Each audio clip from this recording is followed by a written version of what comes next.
Sedikitnya 24 unit rumah warga di 2 desa dalam Kecamatan Tapak Tuan, Kabupaten Aceh Selatan diterjang ombak besar Rabu 27 Mei 2020.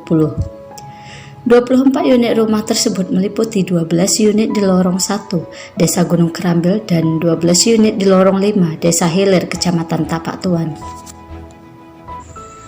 Akibat terjangan gelombang besar yang terjadi di kawasan pantai Gampung Gunung Kerambil, pemilik rumah terpaksa membuat penahan ombak dengan karung pasir.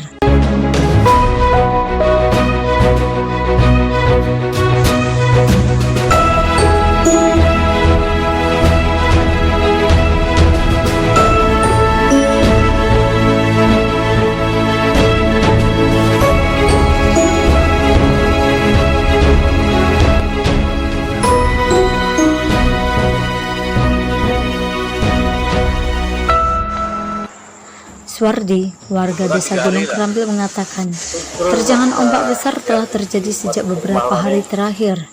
Untuk menghindari ombak besar agar tidak masuk ke dalam rumah, kami terdiri dari 12 kepala keluarga atau kakak masing-masing membuat karung pasir di bagian dapur rumah, ujarnya.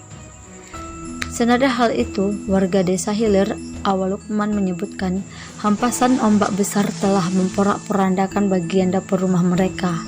Hempasan ombak besar ini telah kami alami sejak 5 tahun lalu, hingga kini tanpa adanya perhatian dari pihak terkait, ungkapnya.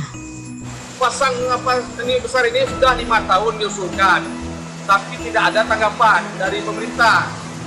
Ini karena pasang ombak lagi, karena kami 12 kakak di sini kena semua. Harap kepada pemerintah untuk membangun tanggul pengaman ombak sepanjang 120 meter.